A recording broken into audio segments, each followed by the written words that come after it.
Welcome back to another episode of the Mike and V Bodybuilding Show, back on location at MetroFlex, Phoenix. How's it going, Mike? The Mecca. It's going good, bro. It is the Mecca. This is number 8? Is this number 8? It's like officially number 8, but we're actually number 10. Yeah, 10th interview. Yeah. Anyways, we're excited to bring back out here at MetroFlex gym, Josh Barnett's gym. We got actually our first IFBB Pro on the show today. We're excited. Mike Morris. Former competitor, has been retired for a little bit, but is now doing all kinds of things here in Phoenix. His home gym here is right here at MetroFlex. Mike, come on in, buddy. The guy is absolutely, good to see you, Mike? How's it going, man? Good, man. Good. Dude, you're absolutely shredded, dude. At the end of the show, you're going to wrap it up and show us those wheels. I will. I will for sure. Absolutely. You can put some of these guys who just competed in the USA. It's a shame. Well, Am I right? Am I wrong? I think so. I think so. We'll show them off a little bit later on in the show. But for those of you that don't know Mike Morris, very competitive bodybuilder. I used to look at this dude in magazines back when I was little and always idolized the guy's quads, his conditioning. Always just a big, freaky guy. Mike, go ahead and tell us a little bit about you from the bodybuilding career, like maybe what got you into bodybuilding, what you did in the bodybuilding, and then now what are you doing after bodybuilding? Well, I started just at the age of 12. I guess, when most kids get into, working out. I started in my basement. I had older brothers that I looked up to. I had a teacher that the school I was going to. She invited me to come to the gym. It was a real competitive gym. I did my first show at the age of 14. Wow. And then I won that show. And then, once I got my first trophy, It was all game on. And then coming from New Jersey, blue collar. You're from Jersey? Yeah, absolutely. And You don't have that annoying accent, though. Good. Good. I don't want to be lumped in with, the Jersey Shore. Sorry, Jenna Marie. Sorry. But yeah, it's just very competitive. And then I did the team nationals in 1990. Got third. I think George Benford won that show. And then just competed with, just an honor to compete with people like Jay Cutler and Where did you get your pro Green.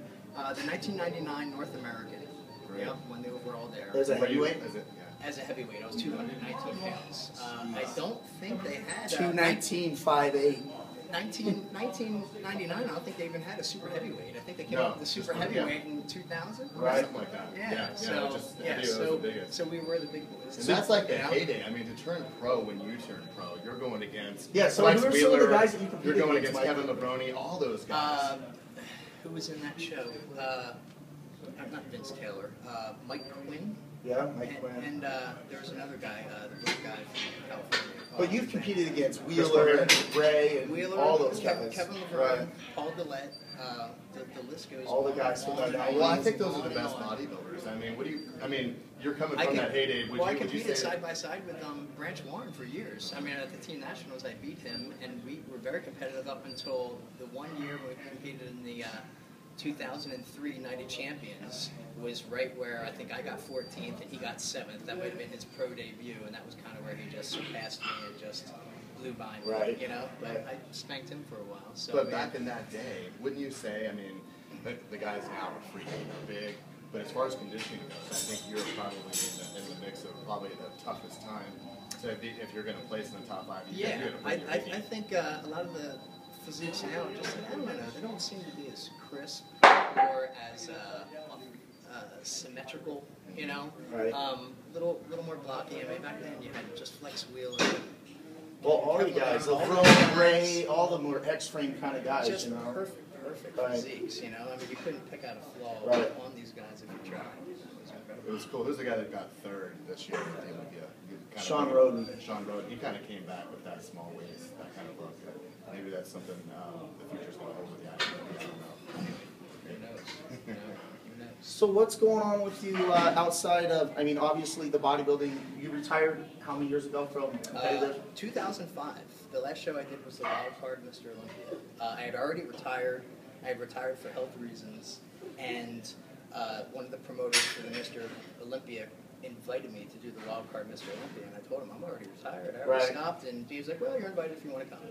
And as a bodybuilder, that's your yeah, you're like, Mr. how can you say no? Yeah, but I'd already made the decision not to compete, not to take any more gear and stuff. Right. So I was at a crossroads. I was like, well, should I take a little bit of stuff? Should I compromise Sure. what I had already decided to do? And what I decided was I was going to do the show, but I was just going to do it natural. I was just going to show up and just see what I look like without taking any. I remember that. performance Specifically enhancement remember stuff. that contest. I specifically remember the write-ups about you going into the contest. And there was also, I think Kevin Levrone tried that one time too, going into the show. Just Right. And I think Flex Wheeler did too. Yes. But I mean, I worked out with a lot of guys at Venice Golds that were kind of questionable about what they consider to be natural. Of course. You know, 100 milligrams a day of Right. may not be natural to some people. You know. So, Sure. but yeah, I didn't take anything because I was also like, well, maybe I should take a little bit from liberal. Maybe I should take a little bit of growth. And I took nothing. Did you feel like you went to the gunfight with a knife? Yes, I feel like I went to a gunfight with a wet. And I remember looking at the pics in the magazine of that show. And how'd you finish in? Last. Yeah. Last. Ninth out of 9. There was 9 guys, and the winner of that show got to go to the Mr. Olympia.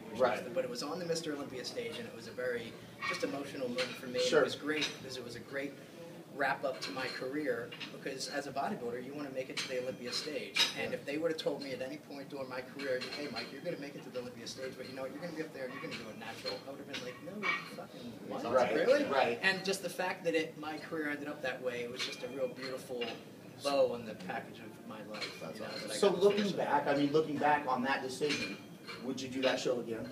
Exact same way? Yeah, because you know what? I mean, David Henry, who won that year, is an incredible competitor, but even if I had taken stuff, I'm not sure if I could have beaten him in second place as the first loser. Sure. What's the point? Second place sucks. Okay? But every time I competed with David, we were in call-outs all the time. I don't know what happened, but you know, they had the first call-out, we were always in that second call-out, and he beat me every single time we competed. And I was weighing about 240, 230 on stage, and he's what, a buck? 195 or something like. If you But anyway, it's apples and oranges. It's the bigger round. No, he's got a great physique. I have no gripes about him at all. But you know, it's apples and oranges. Right. It's the big, fuller, more thicker bodybuilder compared to the more aesthetically ripped. If you were up and coming now, you're retired, but would you consider competing in the 212s? Oh, sure. Yeah, I think you do really well there. Why not? If they got a class that suits your physique. Right. What's currently going on with Mike Morris? Tell us what's happening. I got married, very happily married. Congratulations. Life is good, just personal training. I mean, personal training here at MetroFlex. Yeah, this is the only y'all need a trainer? Come on down, see Big Mike Morris. You need a trainer at your house, I'll do that too. So is it just? I mean, I see you training everybody from a competitive bodybuilder to people that are looking to lose weight. So tell us about your personal training. I mean, tell us about your business. Anybody that wants personal training, come on down. I can even offer you a special. I mean, normally the rates range somewhere, $50 an hour, and up and down. But I wanted to offer now on your show. If anybody wants to come down, I'll give you a workout for $20 and give you a workout program to send you home. You guys don't have to get a membership or anything. And $20. Hear that, guys? Come on down. 20 bucks. He's going to work you out. He's going to give you a workout program, introduce you to the gym. You can't go wrong there at all. I mean, this is an IFBB Pro, proven track record. Yeah. What's next for Big Mike, man? What's going on? What's in the horizons? Well, I just like to continue to train people, and I'd like to build a reputation of training just some competitive people that are winning shows. Well, the that'll help my energy, business, and I'd really just like to help pass the torch along. Absolutely, man. I love that. I can live vicariously through them. Absolutely. But I like what you had to say. We were on the couch earlier, and you're like, we're admiring your quads. But if I could look like this when I'm 50, you'll be happy. I'm 43 or 42. So, at the end of our, I'm we're older. What are you, 38? No, I'm like 32. But I mean, at this stage of the game, I mean, I might have a couple more shows in me, but I mean, it is a lifestyle, right? I mean, and it's what would you say, from an IFBB Pro to the people? I mean, a lot of people ask, hey, I need a really good training program. It seems like that's what I always hear. Hey, well, how much time do you spend in the gym? But it's really about the nutrition, isn't it? Diet is, I think it's 50-50. Everybody wants to put a percentage on it, but you can't have a training program and then go home and eat shit, They kind of go hand in hand. You have to have everything, just like a good team. You have to have a good, awesome person at every position of the team, and a diet is a cornerstone of results in bodybuilding. Like I said, I don't want to put a percentage on it, but I mean, you should put 100% into your training, and you should put 100% into your diet, because if you're not putting the nutrition in your body, it's all So, are there any secrets to getting big? Any shortcuts? No, not really. Hard work, discipline, I mean, all those apply. And I always tell people all the time, it's a marathon, it's not a race. That's right. You It's know? consistency in all phases. We say that about every single show that we have. If you're not doing it 365, 7 days a week, you're probably working out and not quite that to that bodybuilder thing. But it is all in. It is all in. I can't say it enough. Staying injury free. I have a question for the IFBB Pro. Jay Cutler, interesting, because he said he saw a picture of Chris Cormier growing up, and he wanted to look like that. Well, we all know, Jay Cutler, you don't look like that. Or no, it's Chris Dickerson he wanted to look like, remember? I was going to say, Chris, that was No, Chris Dickerson. But so you, I mean, who was that guy that you looked at, you're like, I want to look like that? Was there any guy? Yeah, Rich Gaspari. Rich Gaspari. Because he was from New Dragon Jersey. Slayer. Yeah, I mean, I did a lot of research on him. I actually got to meet him one time. Me and my father, because I grew up in South Jersey, and me and my father, he took me up to the Gold's Gym, which was up in North Jersey, just to see the gym that Rich Gaspari trained at. This was like 2 weeks before the 89 Mr. Olympia or something like that. 90 Mr. Olympia. All of those second place finishes to lead. And anyway, it was a Sunday, and we're pulling up to the gym, and the gym was closed. And as we're pulling up, I see this guy with a hoodie walking up to the front door. Roll down my window, roll down windows back then. And I was like, "Hey, is the gym open?" And he turns around, and it's Rich Gaspari. And I'm like, "Dad, fucking dead." So I got his autograph, and I didn't, I was already competing at the time myself, and I didn't want to bother him. I was just happy just to see him and get an autograph from him. So, but yeah, I always admired his glutes. Not nothing bad. I'm sorry. Yeah, but his vascularity and just the dense muscle he brought to the stage was incredible. was pretty cool. And what a success he's had after bodybuilding. Yes. As far as Great work. Sure, absolutely. Well, Mike Morris, we appreciate you coming on the show, man. Yeah, Come on down, you guys. See Mike Morris.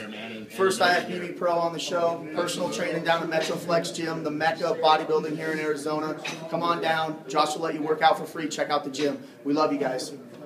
Take care. Mike Morris, Mike Best, Vincent VJ Hils.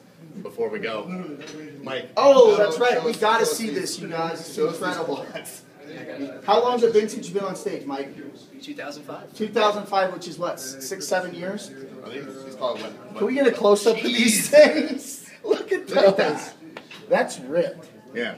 That's now, awesome. Now look dude. at the calves, dude. Get a little close up at the calves here. I'm going to get way out of this picture. Jesus.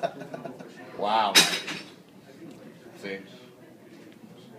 Come down here and get inspired. Work out with IFBB Pro Mike Morris at MetroFlex. Glad to have you on. Hey, thanks so much for coming on, man. Oh, man.